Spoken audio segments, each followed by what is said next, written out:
There's no sound. Yeah, they're muted. How are you, Bob? Hey, Mike. I guess we can talk to each other. Yeah. Okay, so everyone's in, and I believe it's 7. It's 7, yeah. So Angie, go ahead. Good evening, everybody. I'd like to open up the special meeting for March 23rd, 2021. This is a bond info meeting.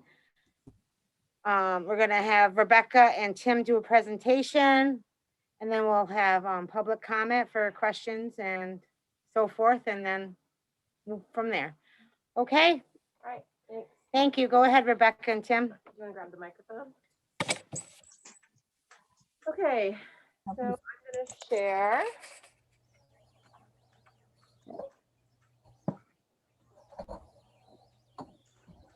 And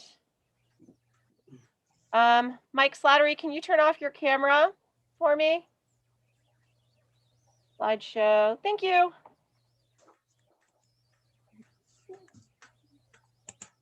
Hopefully we know what we're doing. Okay, so we put together a little presentation. Sorry, you can't see it. That's okay. But we'll print it out for you as well. It's just very similar to what we've done before.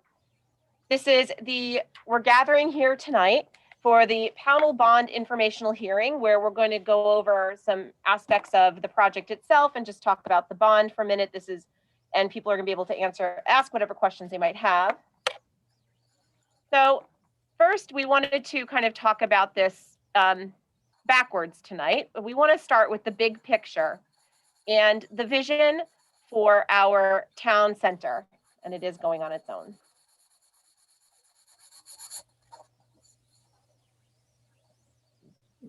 Okay, so tonight we are going to review the previously presented information regarding the town hall project. And before we get into that, however, we want to share with everyone how we've been talking about this project recently.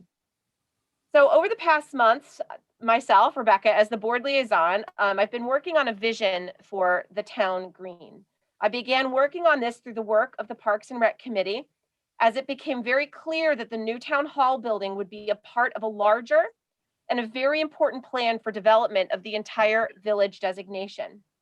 Because of this work, I have stopped calling this new proposed building a town hall, and I've rather been calling it a mixed-use community building that houses the town offices.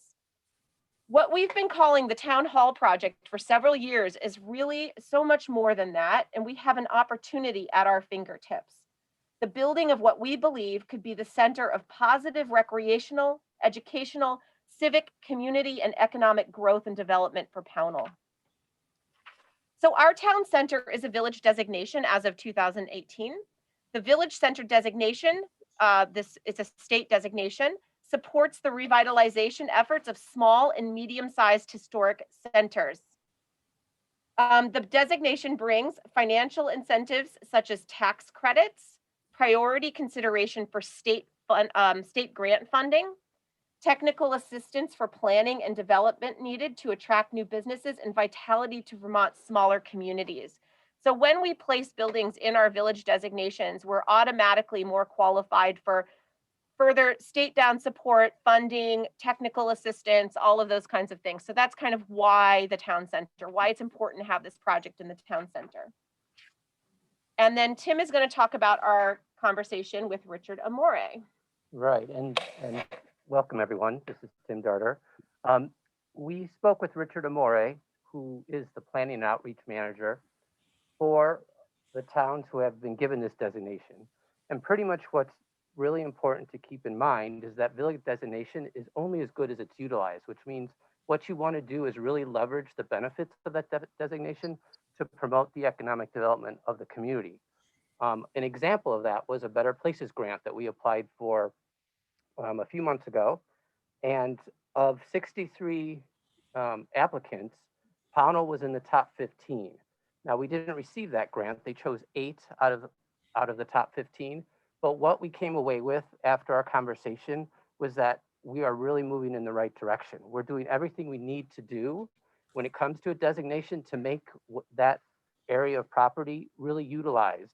And it makes us stand out when it comes to applying for other means of grants, other funding opportunities, and not only for us as the town, but also for private businesses that would come into that area.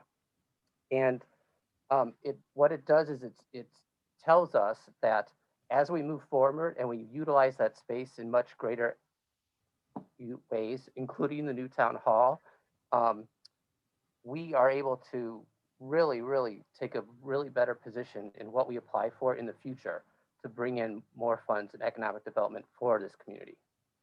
Awesome. Okay. So first, the Center Street Park is a part of this town green. Our town green is in our village designation. And as you can see here, I have put, we put some pictures, the ice skating rink that's started. We also have the community lights, which really started the season off for us this year. That was built with full donations. We received a grant for the ice skating rink. We have a line for the skateboard and scooter ramps that are going in the spring. And we also just received, we're going to talk about it more on Thursday, but we just received another small grant from Stewart's Holiday Match, and that will go towards putting a temporary pavilion out on the Center Street Park this season, and probably pay for the porta potty as well, we're thinking, but we're going to talk about that on Thursday. So now we're going into the town hall project, which I'm calling the mixed use community building that houses the town offices. And this project is not just the town offices. It's a prefabricated modular building attached to the historic schoolhouse, which will be moved to location. The upper level of the building will be used for the town offices. The attached schoolhouse will be used for board and commission meetings, and also as a cultural facility or a community gathering space. The lower level will provide offices for the Pownal Historical Society. All state and local permits have been finalized. Our contractor and other subcontractors are ready and waiting for a spring 2021 groundbreaking. So the schoolhouse, not only will the schoolhouse portion of the new town building be used to host board and commission meetings, but it will also be what is called a cultural facility. Oops, there we go. That means that local residents and organizations can use the space for hosting educational, civic, and recreational gatherings in that space. It will also host rotating exhibitions of local artists. And this room has a max capacity of 49 people. So now we're going to get into the ballot article. This is what's on the ballot now. And the ballot article reads, shall the town of Pownal ratify and confirm the action taken at the October 29, 2019 special meeting authorizing the construction of a town office building at an estimated cost of $865,000 and cover the cost thereof through the issuance of bonds or notes in an amount not to exceed $600,000, the expenditure of $175,000 from the municipal office fund, and the application of $90,000 from undesignated surplus funds. So what is the action that is being ratified and confirmed? On October 29, 2020, the voters of Pownal approved the town to build a new town hall with a bond amount of $600,000 and also using $175,000 from a fund called the Municipal Office Fund. Due to an increase in the cost of the project, the town is asking for the voters to confirm this original vote, but also allow for the designation of $90,000 for the project. This $90,000 would come from undesignated funds. Designating these funds cannot happen without voter approval. And I am keeping out of the explaining undesignated funds part of tonight, unless someone in public comment would like more clarification on what undesignated funds are and where they come from. So if you vote yes, you are approving this project to go forward. And lastly, Tim is going to speak on this last slide. So what happens next when the bond is approved? We have been working diligently to get all of our ducks in a row so we can run right out of the gate. We've already spoken to our bank and to the bond bank in regards to transitional funding, and we've met with the select board who have already approved a dollar amount for that. The next thing after approval would be for a down payment to be given to preferred builders, and that is to hold the pricing that we received for our original quotes so that there's no price increases relating to that piece of the project.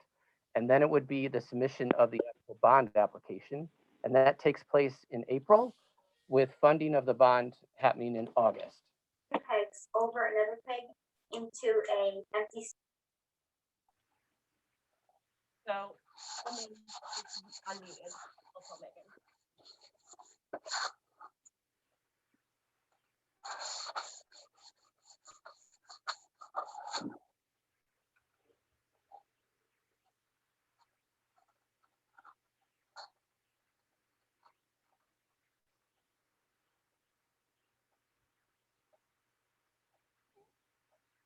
Were you able to mute her?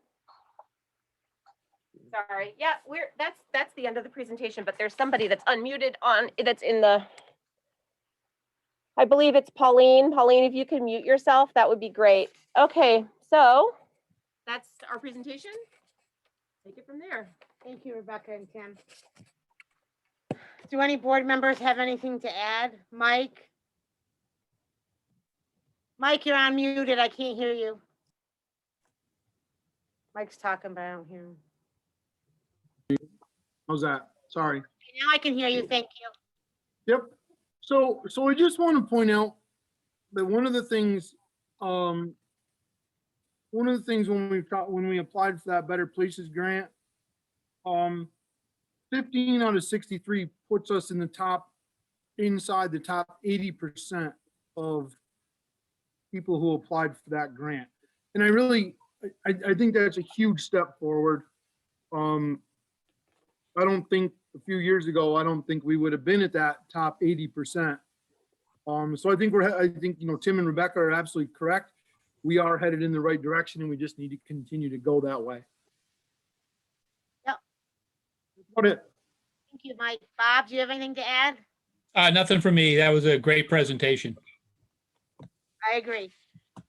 Ronnie, do you have anything to add? No, I'm very satisfied with how it was presented. Yeah, I am too. I'm very satisfied. I guess we can open up for public comment or questions. So if you have a question or comment, please raise your hand. And remember to please state your name, and also, Mike, please keep track of 3 minutes. You got it. Thank you. I'm good at that. I know you are. The hammer. Mike? Hey, guys. Hi, Mike. How are you? How are you? Good presentation. Just have a question. That's good that we're moving quickly, so preferred builders keeps their costs down. How about the other elements of this, like the moving of the building, the Messinas, things like that? So preferred builders keeps their costs down. That's one segment of the cost of this, albeit a great one. But how about everybody else? Since last October, building prices have continued to go up. How are we dealing with that?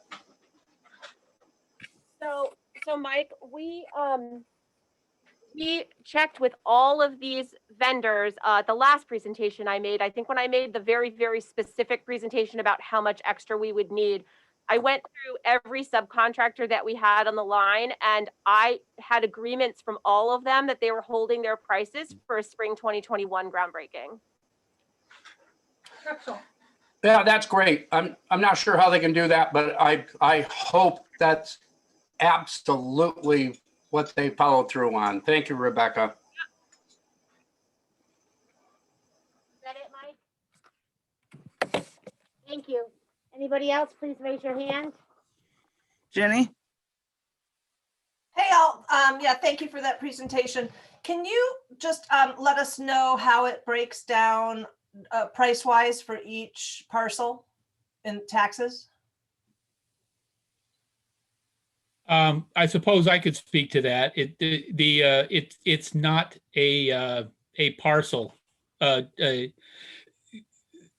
Statutorily, the only way we can tax this is per 100,000. It's per valuation. No, I understand that. Sorry, Bob. I understand that. Can you tell us how much it is per, however you're evaluating it, like per 100,000 or whatever it is? How Well, can you tell us understanding how much it is per I'm sorry, not per parcel, but per however the amount that you're valuating it at. Right. So if I remember correctly, well, actually, let me give me a second to pull it up because I don't want to say something that isn't accurate. But if I remember right, it was between $13 and $14 per 100,000. That's correct. That's correct. Between 13, 14 per 100,000. Okay, thank you. That was my question. Anybody else, please raise your hand.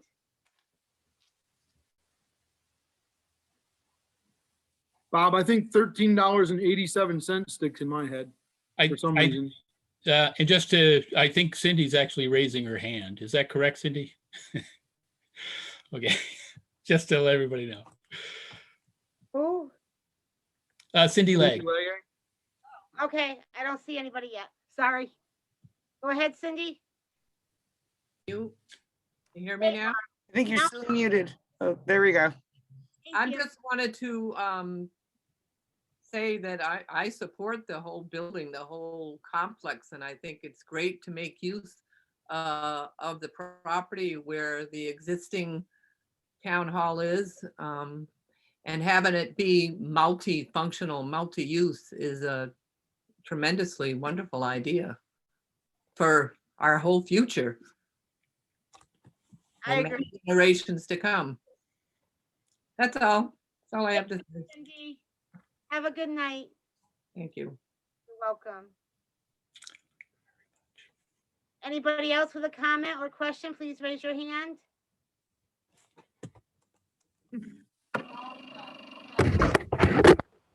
Hello? Carl? Hi,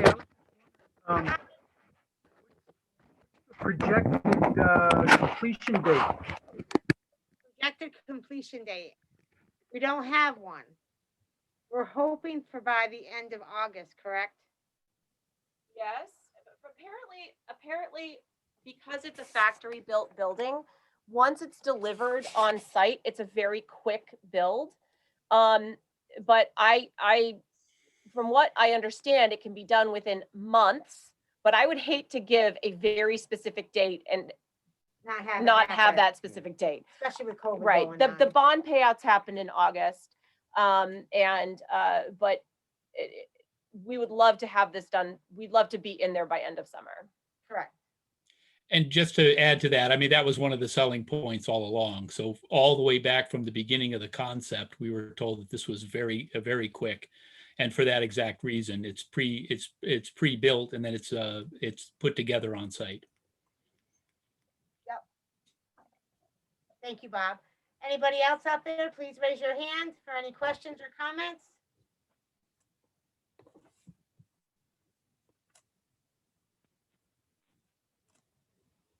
I can't see that far away. There's nobody, right? Well, make a call on them. Hello, what do people do who aren't on a computer tonight? Just announce your name, please, and you can go ahead and make your comment. Thank you. It's Marlena Palan. I have two questions. The first one is, can you just clarify, it's 13, whatever Mike said, 13 and change per 100,000 value, correct? So anything under that doesn't pay anything, correct? No, that's not correct. Okay. That's just how it's calculated is the 13, and that's an estimate. Remember that it's a pretty good estimate, but it's going to vary a little bit because of the final interest rate and the final grand list. I think that was calculated before we had the final grand list. We do have it now, though. That doesn't answer the question. So if I have a property valued at $89,999, am I paying a portion of that $13? That's correct. It's a linear prorated up to 87,000. So you would pay, 80, if it was 87,000 exactly, divide that by 100,000 and that's the portion that you'll pay. And then multiply that by the 13, whatever it came out to, 1387. So it would be somewhere in the vicinity of $12, $11, something like that. Bob, Okay. Bob, wouldn't it be based on $100,000 evaluation at $13? Let's just use round numbers. let's say it was $14 per 100,000. So a house valued at $50,000 would be paying $7 proportionately. So a house valued at $85,000 would be paying 85% of that 14,000, if I'm not mistaken. Of that $14, that's right.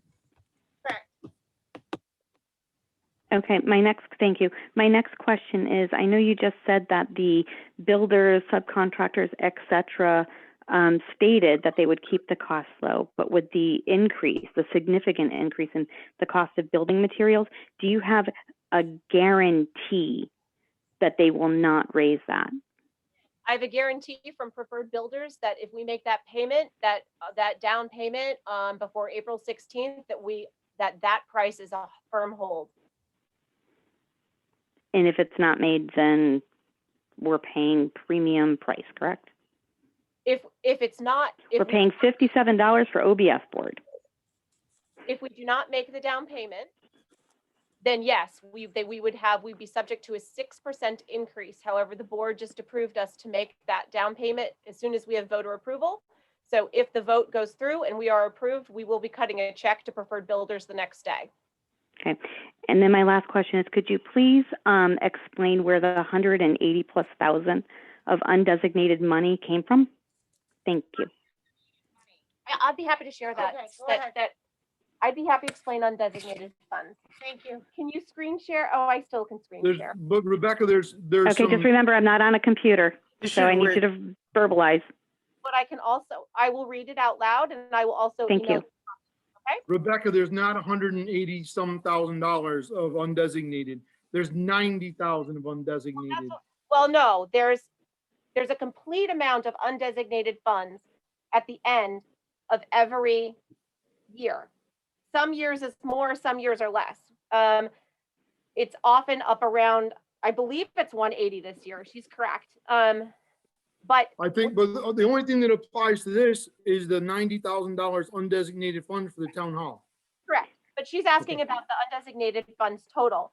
So we That's a all, totally Correct. different, that's a total different question. That So it doesn't pertain to this The project. $90,000 came out of the 180. right, I'm not- asking where that money came from. What was the accumulation of that made that up? Thank you. so I'm going to go in and find, it'll just take me a minute, please. Thank you. It was this document, right? Yeah. Okay. So sorry, this is my source document where we did all this work from, but I have my undesignated funds stuff in here. And, oh, it's up? Okay. Sorry. Oh, yes, here it is. Nope. Did you take it out? Oh, I moved it. Sorry. This is a source document. I wasn't prepared to show this, but I have it.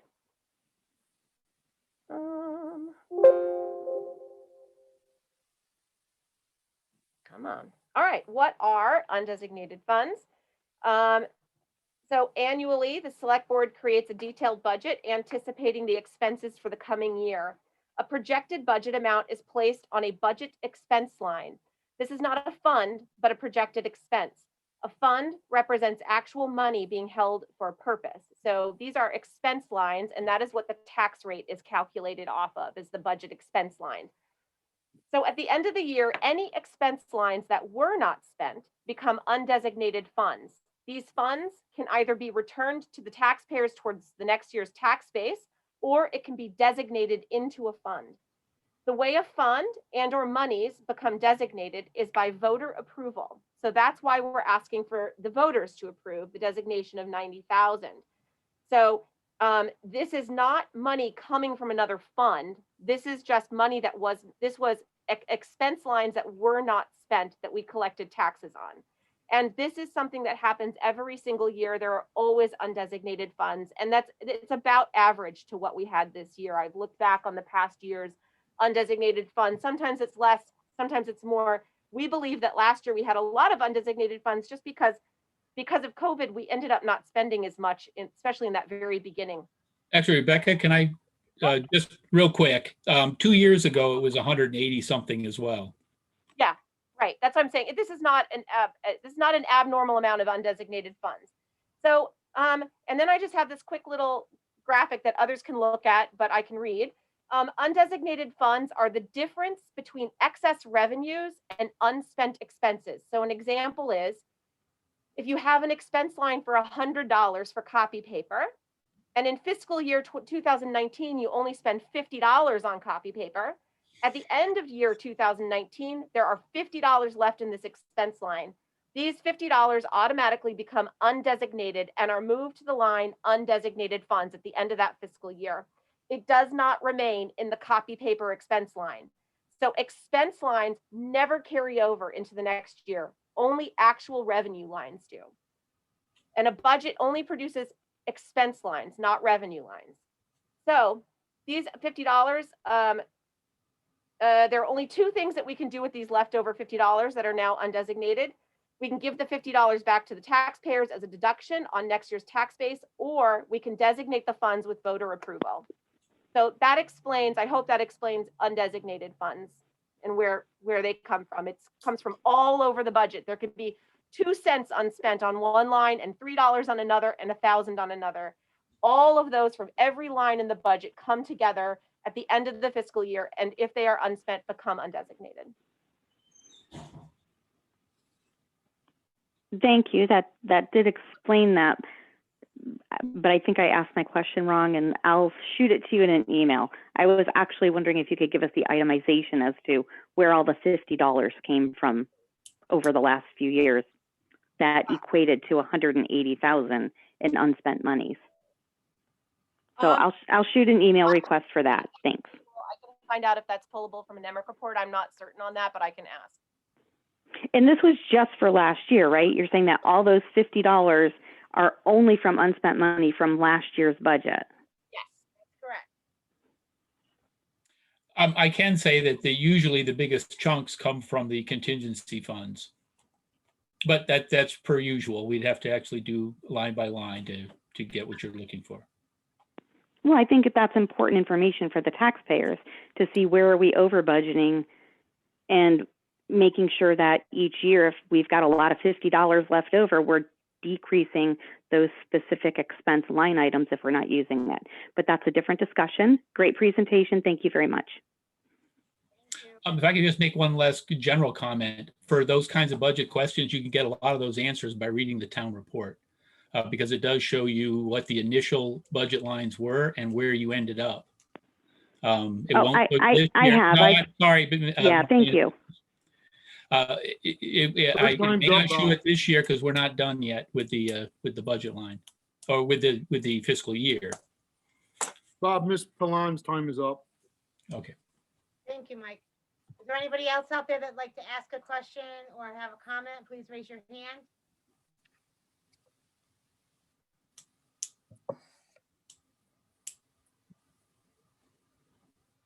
Nobody else? Any comments from the board? Mike, are you all set? Can I ask a question? Miss Sure. Julie? I don't know where the hell am I. Yeah, Julie, go Julie, ahead. go ahead. Okay. Can I just make one announcement that I am there on Sunday for early voting so that if people can drop off their ballots or their return postage envelopes. Absolutely. I'm there Sunday from 10 to 2 and Monday 9 to 4. So Okay, that they can drop off and that they also can. I've had a few people tell me that they haven't received their ballots yet. Just if you haven't, just call or email me and I will send out another one.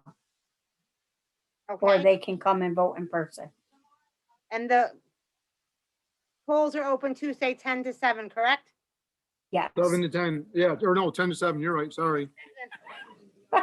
Yes. Thank you, Julie. Are you all set? Yes, thank you. Okay, thank you. Rebecca wants to make an announcement too. So also, Tim, our new executive assistant, Megan, our new administrative assistant, and myself are going to have I'll just keep announcing this at every meeting until we have the election. We are going to have an information booth at the polls, and we're going to have all kinds of graphics, and you can see drawings and designs of the town hall building. We are going to have we're gonna have as much information as we can there, and we're gonna be available. We're gonna have an anonymous suggestion box so people can write out notes or comments or questions. And we're also just gonna be there so you can come and meet the new staff and ask any questions you want about town business. And if we're able to answer, we're gonna answer. Thank you, Rebecca. Any other further business? And I entertain a motion to adjourn. I'll make a motion to adjourn. Hi. Sorry, I had my hand up. It's Jenny again. I just wanted to, I know this isn't about the town hall, but I just want to clarify with Julie that people can register to vote at the polls on Tuesday, correct? Like our young people who have, who Yeah. turn 18 in time, they can register. I just want to like put it out there for everyone that you can still register up to the day of the voting. Yep. Super. Thank you. All right, so I have a motion on the table. Do I have a second? Second. Any further discussion? Bob, Aye. Mike, Aye. Johnny?